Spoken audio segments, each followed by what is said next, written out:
What is going on, my brothers? How you guys doing? Yo. Hey, guys. We're here live right now. Today, as we always do on Thursday, we're grateful for everybody that's here watching live, that's already ready to rock. Guys, this is the time where we call sellers live. This is the real estate ring. And you know what we've been doing? We've been trying this out. We kind of like it. We answer a question that's been searched online to answer for you guys, and then we make them calls. So that's what we're going to do. The question for today is, how hard is wholesaling real estate? But before we get into that, which we're definitely going to answer, let me introduce myself and the guys. We're going to introduce ourselves, and we'll get into exactly what you want to know in live calls. So my name's Nathan Payne. I've been in the industry for about 7 years, wholesaled hundreds of deals, billions of dollars in transactions. And my goal is to give you guys as much information so you don't go waste your time on those phones and say this business doesn't work, because it definitely does. So that's who I am. Nathan Valley, who are you? What is going on, guys? My name is Nathan Valley. Been wholesaling for about 5 years, known for locking up over 100 contracts in a single year. Some of you might have seen a 30-day challenge I did a little while ago. It's where I picked a totally brand new market, no contacts, no resources, nothing, and did a $20,000 deal in 30 days without spending any money on marketing, and only spent like 2 to 3 hours a day, Monday through Friday. It was pretty cool. That's a little bit about me. Lane, how about you, brother? Lane Peterson, what is happening, guys? I've been in this industry for a long time, 15 years, bought and sold thousands of houses, fixed and flipped thousands, wholesaled a lot of houses. And wholesaling, you're going to answer how hard it is. It's as simple as 1, 2, 3, find a distressed seller, write back with that seller, sell your contract. 1, 2, 3, closed. That's it. That's it. Love it. Now, Lane, you've done thousands. I'm not there yet. I haven't done thousands. So to you, you're saying, hey, it's not that. Well, the concept is easy, right? But I think what's going on for a lot of people. Oh, I wasn't saying it was easy.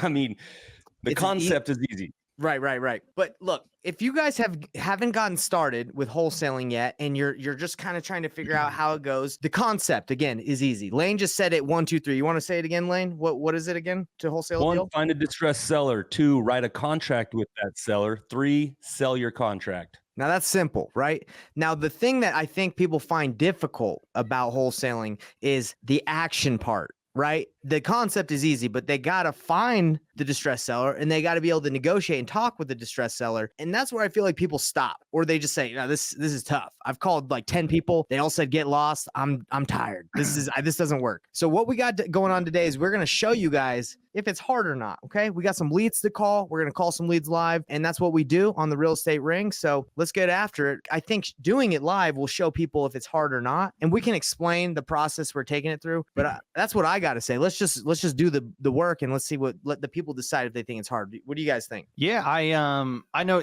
if you guys are wondering, man, is it hard? Or maybe you've been trying, to wholesale for a little bit and you've been struggling or running into roadblocks. And, sometimes you might feel a little bit discouraged, especially in the beginning when you're like, man, like all these people, they say, oh, you just buy low and sell high. And and again, guys, I think Lane said it perfectly. The concept is simple. But at the same time, guys, it can be challenging. There's definitely the obstacles that we have to overcome. And it's because, wholesaling does require a certain level of skill set. But that's why you can make a lot of money wholesaling. If it was easy, if it wasn't, if it didn't have any challenges, if it didn't have any skills, required, probably wouldn't really have much of an opportunity with it. So, with the obstacles, with the challenges, that's the gift. That's the opportunity of it. That's it. So concept easy, doing the work depends how brand new you are. It can be difficult. I would just say for me, at my part of the journey, the difficult part is the consistency, the drive to continue to do the small and simple things. That's for me where I'm at.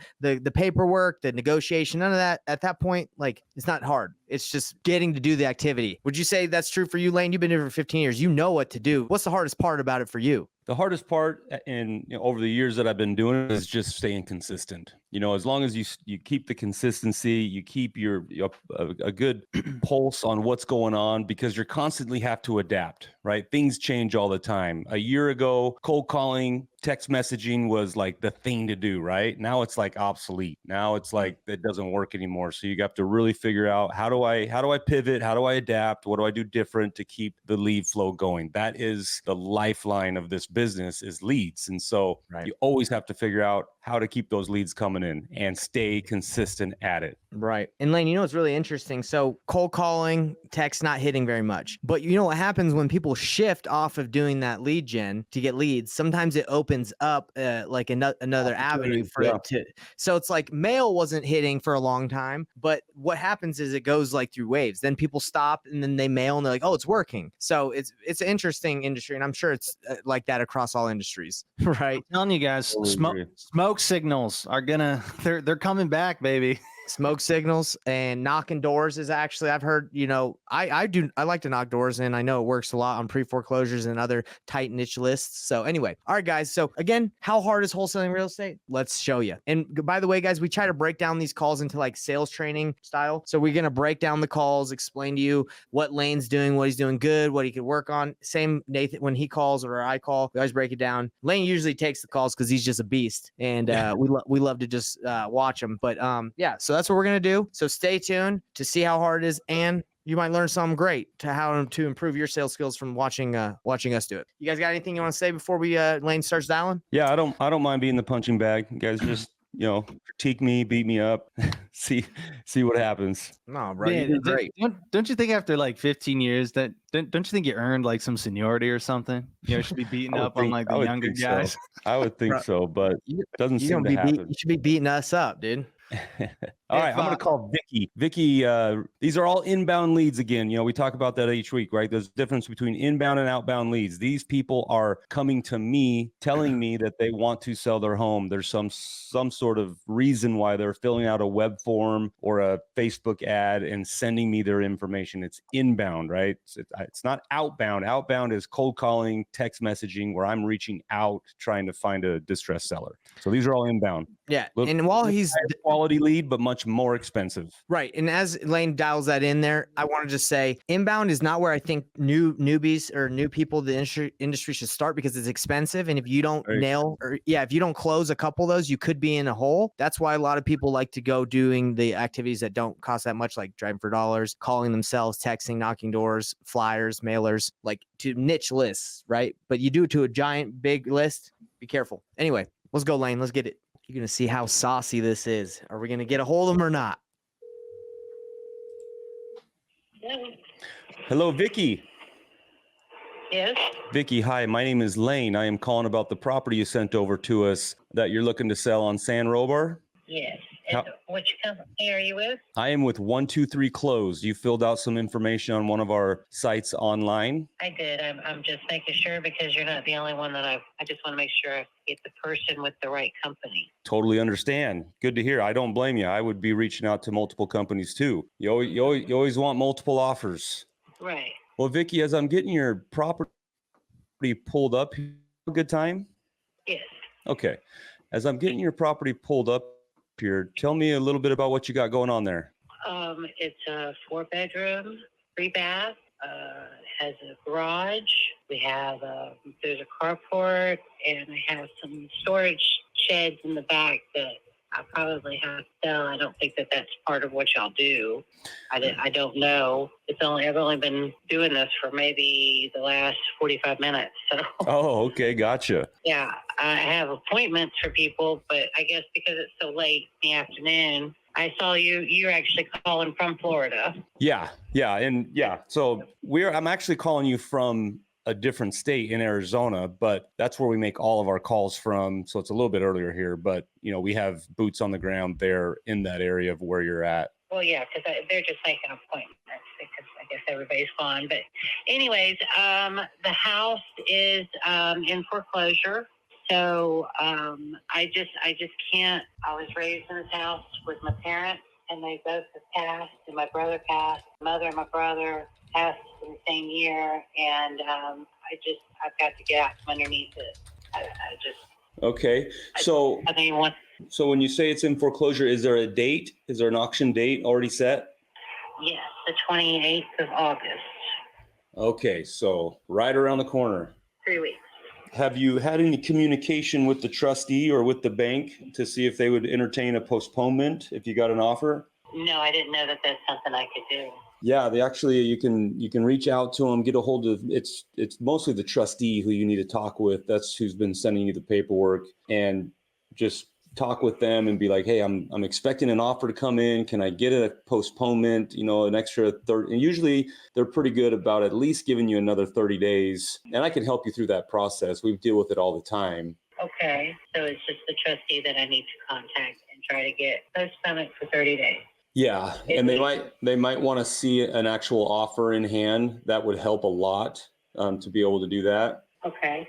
I'm trying to pull up this address and I'm having some difficulty. Vicki, can you help me out? Is the address 688 San Robar Drive in Orange? No, I sent back. I guess there was a Stu that texted me and then I got you. But anyways, it's six and it's the Google image is actually from a dirt road and there's property between the fence line and the dirt road that's overgrown. And that is what the picture is of. That's the back. That's not even the house. I mean, you can actually see more, like you can kind of see the chimney on my neighbor's house and then a little bit of my roof. Gotcha. Okay. Not really. I don't know why the picture is like that. We are at the very end of the road and on a circle.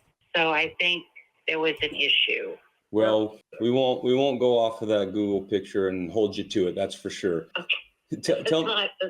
Okay, I found it now. So it's a 3-bedroom, 3-bath, about 1,862 square feet. No, it's a 4-bedroom, 3-bath, 1-car garage, and I don't know what I don't know square feet, but I believe it's over 2,000 square foot. It's a big house. Okay. And there's a lot of land. I mean, it's not. This isn't. What is your lot size? Really nothing. Huh? What is your lot size? Do you know? I have no idea. Okay. Like I said, just been doing this for 45 minutes. I was putting it off.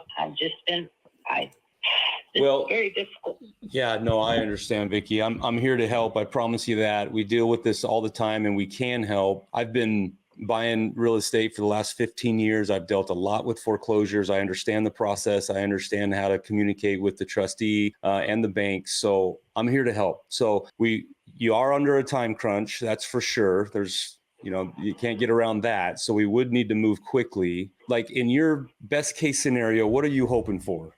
Are you talking about the money I want for it? Best case? Money, timing. Do you have a place to go? Do you need to stay there after we buy it to find another place? Just the whole, yeah. In your mind, best case scenario, what does that look like?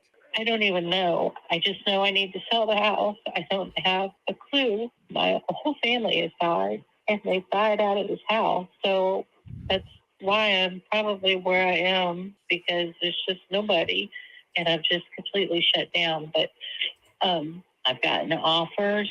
I mean, I've gotten, the check, a ton of the, we buy your house that I have thrown away. Yeah. I don't even know. Well, yeah, I understand. Foreclosure notices are public information. And so people find that and they start reaching out like crazy to try and buy your home. So I that's understandable. Right. I know that the house it's worth $300,000, $350,000. I mean, it is, I don't know, damage to the house. No. Tell me about the damage. There's a window pane missing in the front bedroom, and that's all I could really think of. There's no other damage to the house. Oh, you said there's no damage. Oh, okay. I misunderstood you. There's one window pane missing, and that's because of knuckleheads. But, it's not dire need for a paint job, but, they could definitely do. We upgraded the kitchen, the master bedroom, How long ago? The kitchen, it was before my father died, so it's probably been within 7 years. And it seems like it just happened, but, within 7 years. So it's got the, nicer cabinet. We put new top in the kitchen, and it's got the 1 countertop. The carpet I've been taking out slowly. It's been here for 40 years. There's nothing else that's wrong with that. How's the roof? Do you know? Oh, the roof is since my father passed, so I would say it's probably only about 6 years old. Okay. You said that you upgraded the kitchen and the master. Were you saying the master bathroom was updated when you updated the kitchen? Bathroom, the bathroom. It was Gotcha. just, we put a new tile down, and or no, it's not tile. It took the tile, plastic tile, whatever you call that, took that up and put in a new vanity. Gotcha. And I've changed all the commodes in the house within the last 10 years. Well, it sounds like you've done a wonderful job upkeeping this house, Vicki, honestly. Tell me about the loan that's in place. What kind of a loan is it, and how much is owed, like, to bring it current? I don't even know. I don't know. Whose name is the loan in? It's in my parents, because they both had their name on the mortgage. And when my father died and my mother died, and I could not reach out to anybody because she had it through her phone, and I couldn't get into her phone and to even pay the mortgage. And I tried talking. I went to the bank. I went, who I thought it was through. I don't know. It was just a whole big thing. And then I had major surgery and was down, and then the depression hit me, and then I've been out. Just been sticking my head in the sand. Gotcha. Okay. Well, so do you? I don't know. I do know that I got the final judgment is here, and I do have this company, but just give me a second. But it's like $30,000 for the mortgage, and then the $127,000 for the that's for the foreclosure. So it's got let me just repeat that. It has $127,000 balance, and there's about $30,000 in back payments and fees and penalties and stuff. No, I think that is the actual back payments for the property. It's all right here. Attorney's fees, escrow. I don't know how they did property inspections. Nobody came in. Yeah, they're just charging you for that because they sent somebody by probably to take pictures on the outside. What's the total that it says there? $127,318.40. Okay, so that's the total amount that they would need to pay your mortgage off, pay all the back payments and interest and fees and all that. That's what it sounds like to me. Yeah, this is the final judgment. Okay. And does it have well, I guess there's a bunch of line items. I was saying, is there an amount that would reinstate the loan? You're saying, does it look like it's around 30,000? That is from the company. Are you talking about the principal or the? No, just what's the total of all the back stuff that they're charging you for? Here. The back payment for it is like 30,000 because or maybe it was hard. And they send it, and it's to my parents, and I don't open it. And I have opened them, but they're in. I can go get it. It's in the other room. It's just for the property, and I think that's who took over the mortgage. The mortgage was through Bank of America. But then I guess somebody took over the mortgage. Yeah, I don't really know. It's the first time I've even talked about it without completely losing it. Yeah. Well, you're doing great. You're doing great. Yeah. Bank of America probably just sold it to somebody else. Now, tell me, your mom passed away how long ago? November 2022. Okay. And did you have to go through probate in order to change title into your name and that you're authorized to sign and sell it and all that? I went through legal aid, and during that time, I lost a phone, the internet, power, water. I had nothing, and I had no idea what was going on. And they sent me a letter in the final judgment that yes, it was done through probate, and the name has been changed from Jim and Betsy Schultz to Vickis Property. Okay. So as far as you know, you do have authorization to sell the home. Yeah, I have a case number from, yes. Perfect. Okay, let me see here real quick and just verify. Okay, so I show that the home is in the estate of Nell E. Schultz. Yes. And you're probably the director of the estate or the controller of the estate. There's no paperwork for that, but yes, I am. I mean, the house is left. Okay. So I think what would be best here, let me see what the best number that I could come up with. And be able to pay cash and be able to let you stay in it for a little while afterwards, so you're able to comfortably find another place.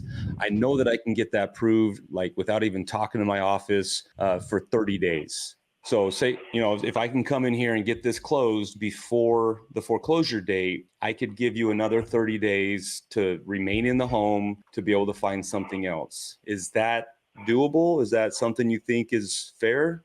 Yes, it's very doable. That's perfect. Okay. Because I figure I would have to have, I would have to use a big chunk of whatever I got, pay movers to come in.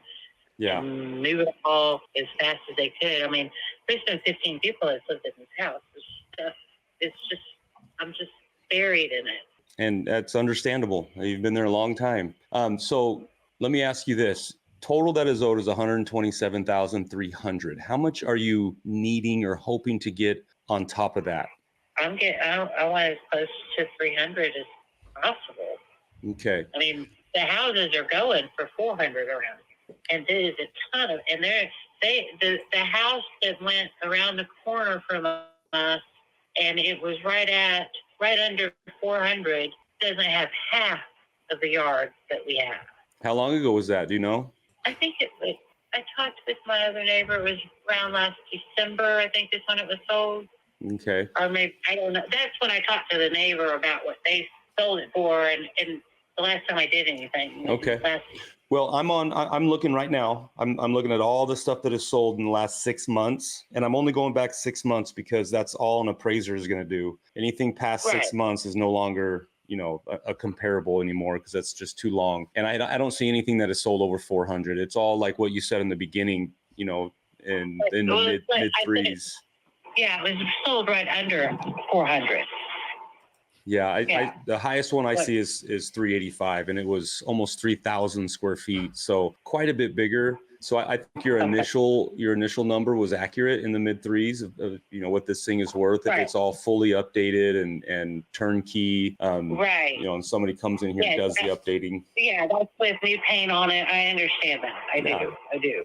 So, and again, we're gonna have to move quickly, right? I mean, time is not your friend right now. Yeah. Because if we do not get a postponement from your trustee, like that is a very, very fast close. Typically, our fast closes are like 30 days, and those are pretty quick. That's one of the reasons why I even contacted y'all, because it said that you could do it within 7 days on the internet. But that's here nor there.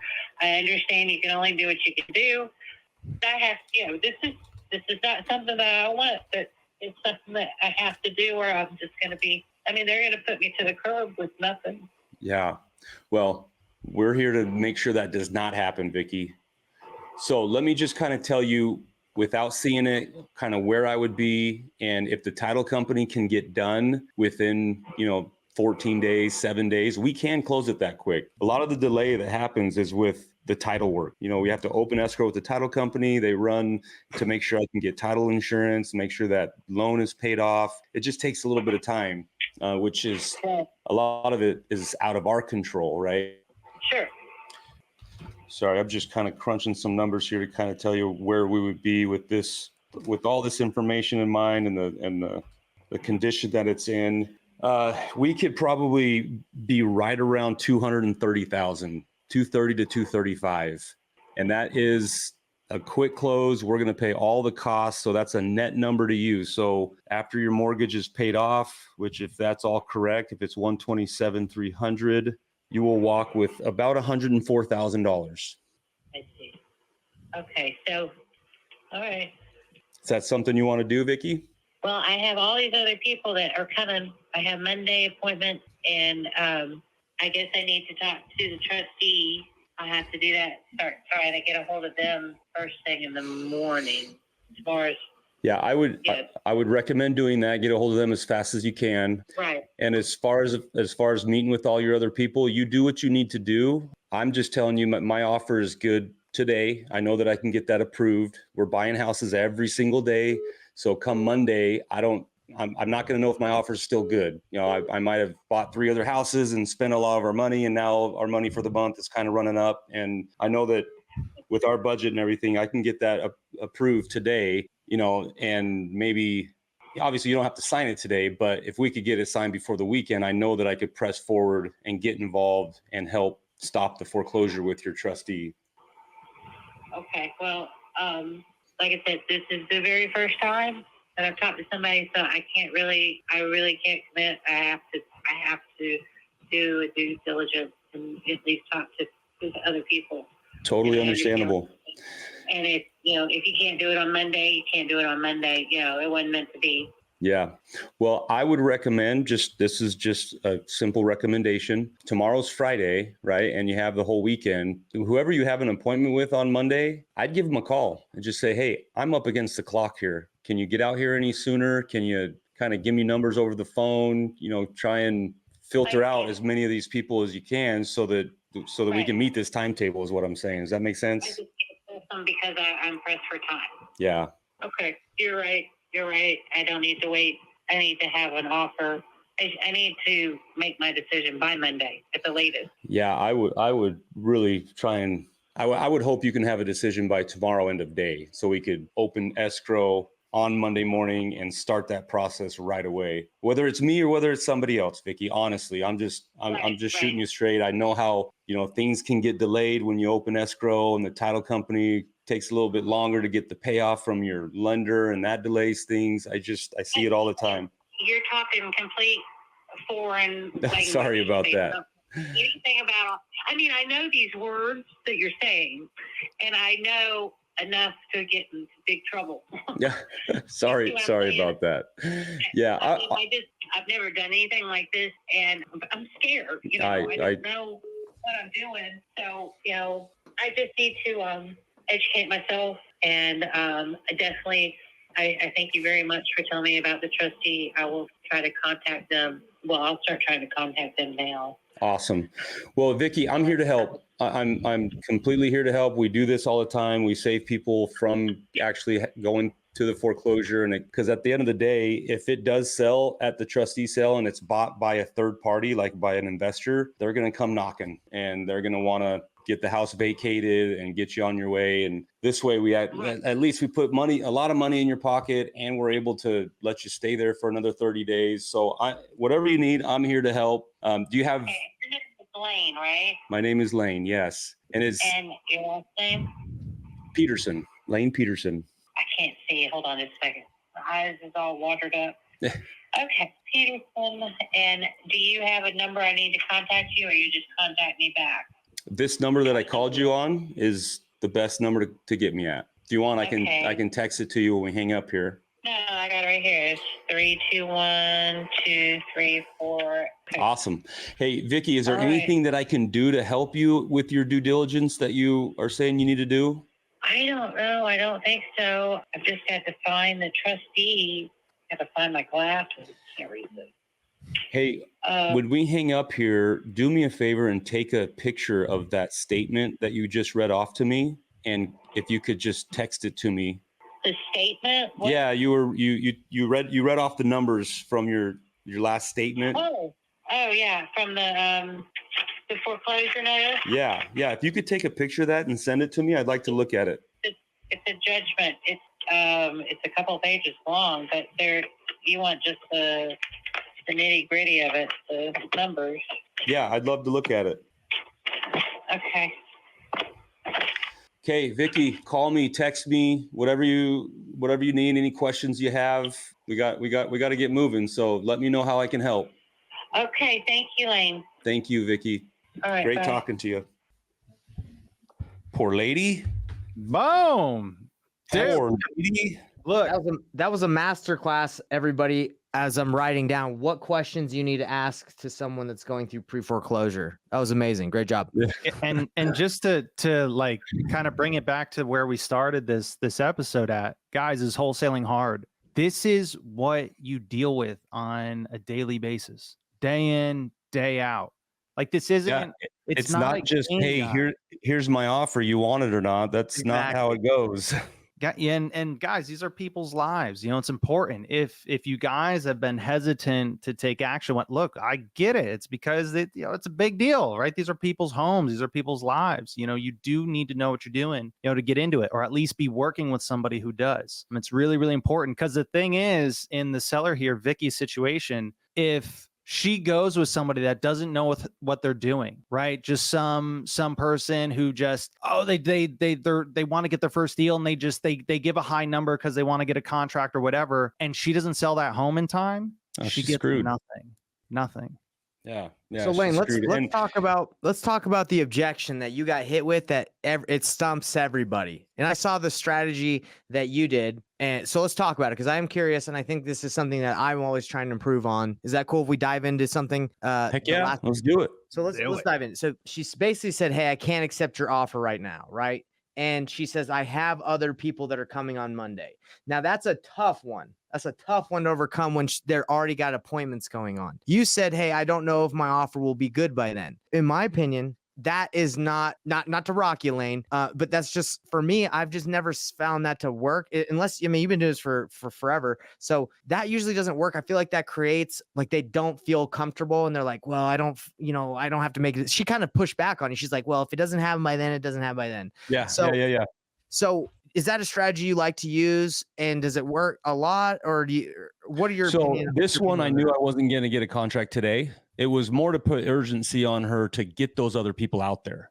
Okay. Like, let's not wait till Monday, right? Monday is another 2 business days closer. Well, it's actually calendar days, 1, 2, 3, 4 calendar days closer to this trustee sale that is right around the corner. And so get those people out there, get other offers, get them out there, try and get them out there like this weekend, tell them what you're up against. But then also, and it's true, like, I might buy 3 more houses tomorrow, and my budget for the month is kind of out. I don't know if my offer will be the exact same. I have had success with that.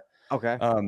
But I was hoping on this one that I wasn't saying, oh, you got to sign it today. Yeah. So I agree with everything you said, other than the budget part, because, like, bro, you can buy 1,000 houses if it makes sense. So what I would say, the only thing I'd say is, like, hey, look, I know you got people coming on Monday. Don't say, hey, my offer is not good until then, maybe not, like, kind of putting that pressure on. I would just say, hey, look, I totally get where you're coming from, that you want to wait. I would feel the same way as you would, but you got till Monday, and we're against the clock here. So is there any way you can get those people here closer or faster tomorrow? Because I don't want this you to lose this, right? So instead of, that's what I think. That's my opinion. I'm not here to rock you, but instead of saying, and I think we also did that as well.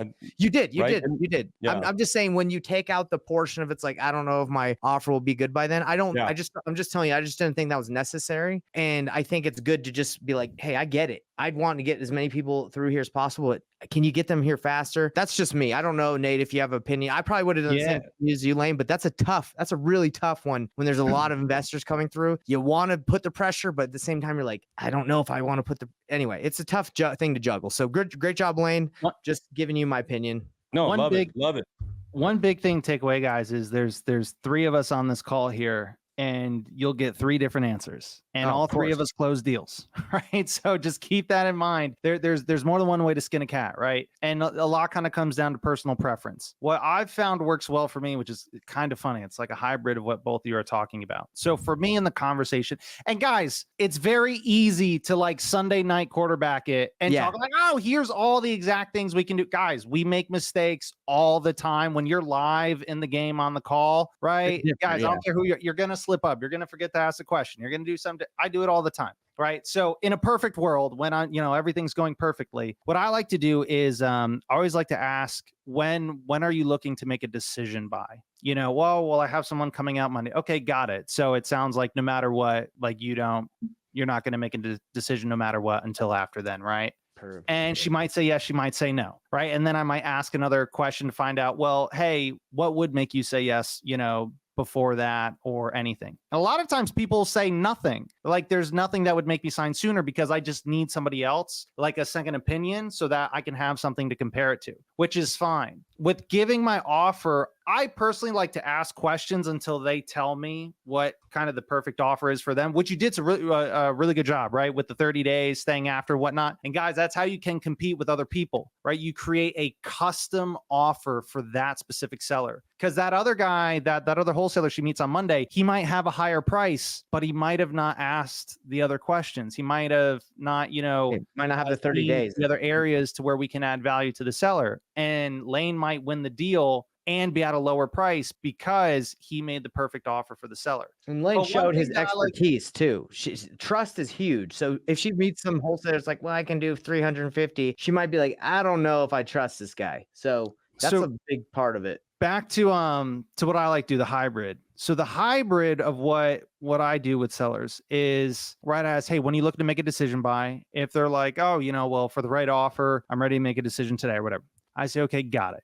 And then go through the conversation. We get towards the end. I still haven't given an offer yet. And I'll say, hey, so we talked about a bunch of stuff, blah, blah, blah, blah. I know you want this much for the house. Now you said you're definitely like 100% ready to give a definite yes or no on an offer today, right? And they're like, yeah. And I say, okay, got it. I just want to make sure, because when we do make an offer, it's only able to be good for 24 hours. And the reason we do that, and this is kind of what goes in with what Lane was saying, and the reason we do that is because we're not like these big hedge funds. We don't have unlimited resources. We're a small kind of private family-run company. So when we make an offer, we're setting those resources aside and making a commitment to you. And so when we're making an offer and saying yes to you, we're saying no to other people. So if you're not ready to make a yes or no decision today, that's totally okay. But I just want to make sure, if you're not ready, that's fine. We'll put it on hold and you let me know, when you would like to revisit this. And a lot of times that's where last second I've been able to weed out that, oh, well, okay, I do need to talk it over with my wife or whoever, or blah, blah, blah. Or, well, yeah, I actually can't, until Monday because someone else is coming to see a house. And then what I personally like to do, I like to hold my offer. I like to wait. I like to be one of the last people. If I know I built good enough rapport in that conversation, which you did really well, Lane, they're going to want to at least hear what you said. In my experience, people want to review the offers. And for me, I like to be the last one, because when I'm the last one, again, you can just ask more questions and then you get to see what are all the cards on the table. What's everyone else's offer. That's why we like painless flipping, Lane. I don't know how much you know about that, but basically we just position ourselves in this point. It's like, if we know they're going to run it by a couple people, no matter what, we just say, hey, look, I'm not always able to pay the most. That's just how it is. But I do know a couple of people that are buying in your area that I can run through. If you're just going to wait till Monday, I have a couple of people I can run through your property to see where they would be at. And if we can get you the best offer, then obviously let's do that. And then we wholesale it. And then we just get people through, and we don't even ask for a contract or anything, because the people that we send through, we like preface, make sure they understand what's going on. And we usually just go in at the end and beat everybody's offers. So that's and the other thing is you can even play, kind of exactly what you're doing. We're like, hey, Vicky, Ms. Seller, we're here to help you, no matter what, and whether it's with us or with somebody else. And so I like to kind of play that same card to where it's like, hey, look, why don't you meet with the person on Monday? What time? Let's schedule a time. When should I call you Monday afternoon? 2:00 or 4:00, right? I'd pick a time and say, I'll tell you what, meet with them, see what they're able to do. And then I'll give you a call and we can chat a little bit more, see what we're able to do. And look, if it's really good, hey, that's amazing. 100%, I'm going to encourage you and tell you to go forward with them. And you can even ask me questions if you have any questions about their offer, the paperwork or stuff. I have no problem letting you know that it's good to move forward with it. And if we're able to do something better, great. But if not, we're here to help you either way. And so, guys, again, at the end of the day, who's that seller going to want to work with, right? Like, despite who has the higher offer, who's the seller going to want to work with? Yeah, Lane, you crushed it with the rapport, but yeah, it's a fun topic to talk about, because this is always something that it's so hard. We all want to get that, like, them just be like, forget all the competition. So we just try to figure out the best way to position it. Awesome job. Yeah. And this one was pretty unique, being that she does have a timetable. Like, she's got to get moving. She even admitted, I've had my head buried in the sand. I haven't been doing anything. Well, Vicky, it's time to go. Like, yeah, you gotta, she does need someone to do something, or nothing's going to happen. Yeah, my favorite thing, the best part you did was there's two things. The one, when you were like, hey, look, call them back, and you weren't competing against like, oh, don't go with them, blah, blah, blah. You're like, hey, we'll call them back, have them come sooner for your benefit, because of this important like, hey, it's not about me and accepting my offer. It's like, no, you need to do this for you. Because what that's doing, guys, is in that moment, he's able to add pressure. It makes things more difficult for the other company. And he's demonstrating that he genuinely cares about her outcome and her situation. And it honestly, guys, it is important for her. I mean, if today's Thursday and she has an appointment on Monday, dude, if you're wholesaling and that's the earliest you can do an appointment, like, you're not that good.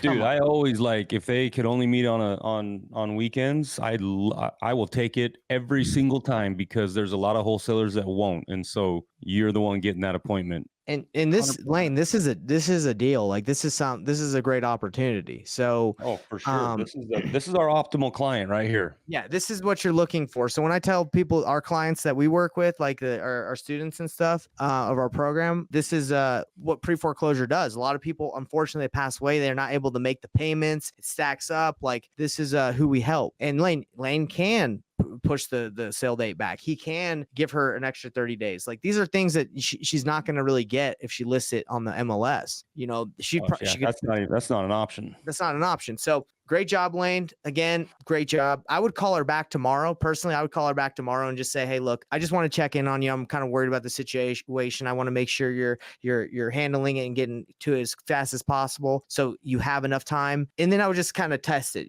Would you say you're in a position where you'd say, let's go right now? Or if not, totally fine. Are you waiting till Monday? If she is, then I would call some buyers in the area. I'd investor lift that bad boy and just talk to them and be like, hey, guys, I have the situation. I just want you to go in there and tell me what you pay, and we might have to beat out some other investors. But if I can get some solid offers in there, then you would already have it pre-sold. That's exactly what I would do in that situation. Love it. Yeah, I just set an appointment in my CRM to call her tomorrow. You're gonna get this one, bro. 100%. This is yours. I think we are too. Yeah, this is you. 100%. You call, she's either in because she's like, you're right, I thought about it, or she's like, let me wait. And then you just get some serious buyers in there. And she's going to say, you know what, this Lane guy, he knows what he's talking about. All these other jokers that have come by, they saying they can do this, but I just don't feel like they have the experience. You're going to get it. Putting it out there. Hey, cool. This was a great call. And this was phenomenal feedback you guys both gave, because all of that is on point. But I mean, this is like, from a scale of 1 to 10, this is 10 of 10, the type of lead that you want coming through your system. Dude, this is great that we've done this live. An unfortunate situation, but this is a great showing of like what we do and how we help people. Because this is it. Like she's upset. And she's upset because of the situation she's in. She can't even call the bank to get this thing like slowed down, or even talk to them about like a loan remodification or remod or whatever. She's like, she's up against the wall, and we can help her out. Yeah. So she just sent me a picture of that statement that I asked her to send. Loan modification. Did I say remodification? I don't even think that's a word. So okay. Sweet. All right, man. We're gonna help Vicky. We're gonna help Vicky. Let's do it, boys. All right, guys. Well, hey, everybody. If you're watching this and you're like, I don't think I could do that, we promise you guys, if you have enough at bats on these situations, you're gonna be able to do it. And if you have a situation like this and you still don't, hit up HOV Lane, hit up Painless Flipping. That's what we're here for, guys. We do these calls because we know there's situations like this all the time that people are running into and they just don't know what to do. So we'll partner with you on the deals. Just hit us up and we'll work you through them. All right. Yeah, guys, just to add to that, it's okay to get started and not know everything. Guys, there's a lot to know in wholesaling. There's so many different things, so many different skills to develop. It's okay to get started and not know everything. But just make sure you have somebody in your corner that you can go to that does know. Whether it's a mentor, a partner, someone you can reach out to, JV, whatever the case may be, someone that you can go and get answers and help from. And the reason is it's not for you. It's not for the minute. It's not to sign up for some coaching thing. Guys, it's for the seller. It's for Vicky. It's so that her life, her situation doesn't get screwed up, because someone didn't know what they were doing. So love it. All right, guys. Oh, we'll yeah. be on the- That's why I say, I mean, my name is Lane, but I say, hey, I'm the HOV Lane. You want to wholesale? Let's carpool. Let's go. Let's do it. carpool. Let's help Let's each do other. it. Love that, man. Well, It's hey. catchy. I don't have anything catchy for my name. That should. Well, It's they his name. say he's like the valet service. That's not how you say his last name, Yeah. Valley, but he's a valet service. He'll take There you. you He'll go. take you for a ride. Like, you All trying to sell that house? I'll park it for you. All right, guys. We'll see you next Valet week. service today. Peace out, Thanks. everybody. Hey, everybody. What's up? It's Nathan Payne. And for the first time ever, we just released this insane training bundle that has literally everything that I've learned from doing a combined 4,000 deals in real estate, all from starting with absolutely no previous business background experience or any real estate experience. Plus, there's over $19,000 worth of free gifts that we're throwing in, all for an insanely low price. If you want to get your hands on this, be sure to click the first link on the description below right now.